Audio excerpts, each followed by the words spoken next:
नमस्कार, स्वागत है आपका हमारे चैनल में। मैं रानी गुप्ता आपके साथ। बड़ी खबर सामने आ रही है। बता दें, ऐसा कहा जा रहा है कि दिसंबर के अंत तक पश्चिम बंगाल में कोई बड़ा खेला होने वाला है। इसी के साथ ही आज देखने को मिला कि बीजेपी और आरएसएस नेताओं की मीटिंग पश्चिम बंगाल में हुई है। ममता का गढ़ कहा जाता है पश्चिम बंगाल में, और ऐसे में बीजेपी और आरएसएस के नेताओं का एक साथ मीटिंग करना कोई बड़े खेले की ओर इशारा करता है। बता दें कि सूत्रों के हवाले से यह खबर सामने आई है कि इस बैठक में अगले साल होने वाले चुनाव और इसी के साथ ही महत्वपूर्ण चीजों को लेकर के चर्चा की गई है।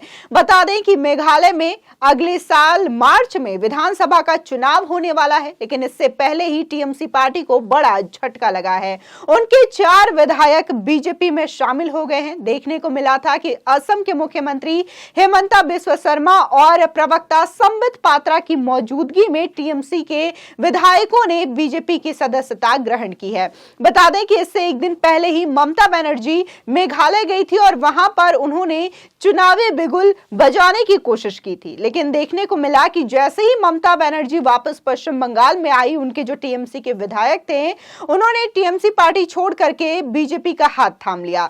बता दें, कहा जा रहा है कि 18 दिसंबर को प्रधानमंत्री नरेंद्र मोदी मेघालय जा सकते हैं, और इस मामले में कहा जा रहा है कि लगातार जहां टीएमसी कोशिश कर रही है मेघालय में चुनावी प्रचार को धार देने की, तो वहीं अब बीजेपी भी इस लड़ाई में उतर चुकी है। बता दें कि मार्च में विधानसभा का चुनाव मेघालय में होने वाला है और मेघालय पश्चिम बंगाल से सटा हुआ राज्य है।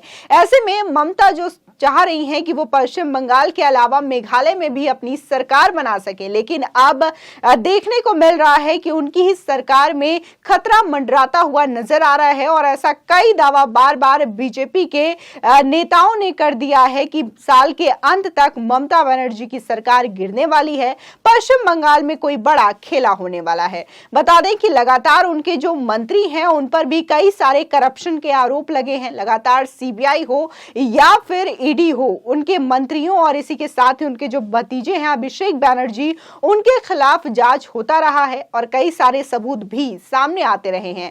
ऐसे में बार बार ममता सरकार पर भी लोगों ने सवाल उठाए हैं, इसी के साथ ही उनके मंत्रियों पर भी लोगों ने कई सारे सवाल उठाए हैं।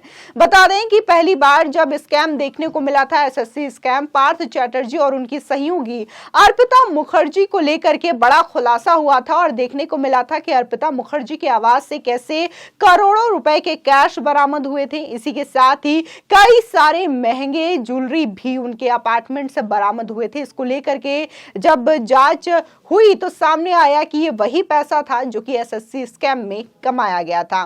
देखने को मिला कि पार्थ चैटर्जी के खिलाफ जब सारे सबूत निकलने लगे, हालांकि ममता बनर्जी पहले पार्थ चैटर्जी का बचाव करते हुए दिखाई दे रही थी और ये कह रही थी कि ईडी और तमाम जो सेंट्रल एजेंसियां हैं कहीं ना कहीं केंद्र सरकार के दबाव में काम कर रही है और विपक्ष के मंत्री और नेताओं को परेशान करने की कोशिश कर रही है। जब जैसे ही ये सबूत सामने आते हैं तब ममता बनर्जी ने पार्थ चैटर्जी से पीछा छुड़ाने का काम किया और उन्हें अपने मंत्रिमंडल से बर्खास्त कर दिया। हालांकि उन्हें पार्टी से बाहर का रास्ता तो नहीं दिखाया, लेकिन मंत्रिमंडल से बाहर का रास्ता जरूर दिखा दिया।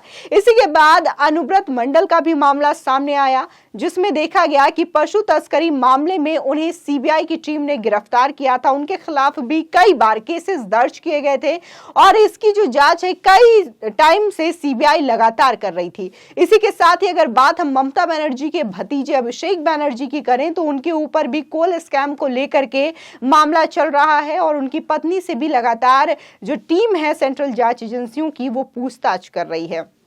फिलहाल ममता बनर्जी लगातार पीएम बनने की भी उम्मीदवारी पेश करती हुई नजर आती हैं।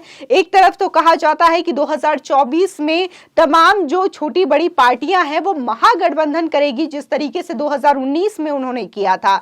लेकिन अगर पीएम पद की उम्मीदवारी पर सवाल उठाया जाता है, एक तरफ जहां नरेंद्र मोदी को देखा जाता है एनडीए की ओर से पीएम पद के कैंडिडेट के तौर पर, तो वहीं दूसरी ओर जब सवाल उठता है गठबंधन को लेकर के कि उनका पीएम कैंडिडेट कौन होगा, तो तमाम पार्टियां अपने अपने पीएम कैंडिडेट के नाम का सुझाव देते हुए नजर आती है। कोई कहता है कि कांग्रेस से राहुल गांधी, तो कभी टीएमसी की ममता बनर्जी भी सामने आती हैं। तो इसी के साथ ही बिहार की पॉलिटिक्स से नाता रखने वाले नीतीश कुमार का भी नाम सामने आता है कि वो भी पीएम बनने का ख्वाब देख रहे हैं और 2024 में पीएम पद की दावेदारी वो भी ठोक सकते हैं। फिलहाल महागठबंधन की अपनी अपनी अलग राय है पीएम पद की उम्मीदवारी को लेकर के, लेकिन ममता बनर्जी हमेशा से ही केंद्र सरकार पर निशाना साधती रही हैं और उनकी जो कोशिश रही है वो यही है कि जो सेंट्रल जांच एजेंसियां हैं काम कर रही हैं, किसी भी नेता या बिजनेसमैन के यहां पर रेड कर रही है, तो ममता बनर्जी का यह कहना होता है कि सेंट्रल जांच एजेंसियां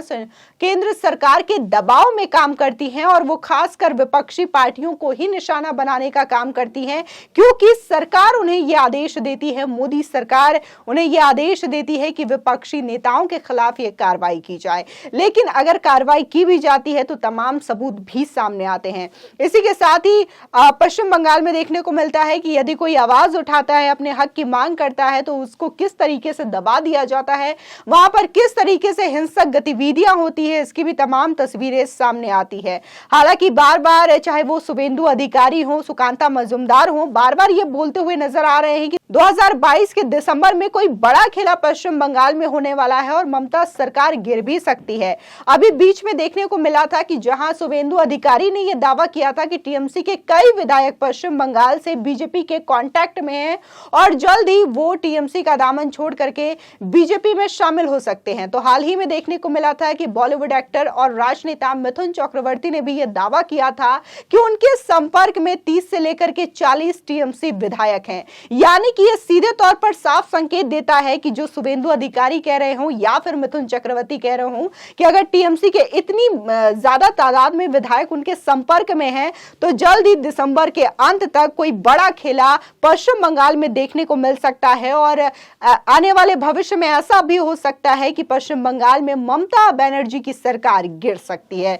कई लोगों में बहुत ज्यादा रोष है और इसी के साथ ही बीजेपी नेताओं की खासकर यह शिकायत है कि वहां पर किसी भी तरीके से रैली निकाली जाती हो या फिर विरोध प्रदर्शन किया जाता है तो वहां पर टीएमसी के गुंडे आ जाते हैं और उन्हें बुरी तरीके से मारपीट करके वहां से हटा दिया जाता है। एक तस्वीर सामने आई थी जिसमें कुछ दिन पहले ही बीजेपी के नेताओं ने एक रैली निकाली थी और उसमें उन्होंने ममता सरकार का विरोध किया था, सवाल उठाए थे, लेकिन वो रैली कैसे दंगों में तब्दील हो गई ये भी देखने को मिला था।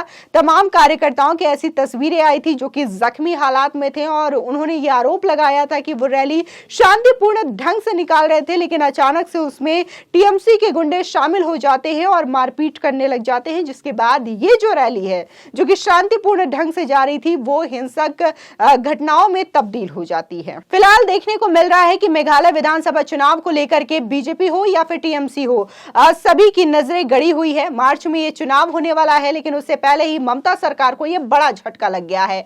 आने वाले समय में क्या होगा मेघालय विधानसभा चुनाव को लेकर के, ये अपने आप में बड़ा सवाल है। फिलहाल आपकी इस खबर पर क्या राय है हमारे कमेंट सेक्शन में जरूर बताएं। आगे की और भी अपडेट के लिए चैनल को सब्सक्राइब करना ना भूलें।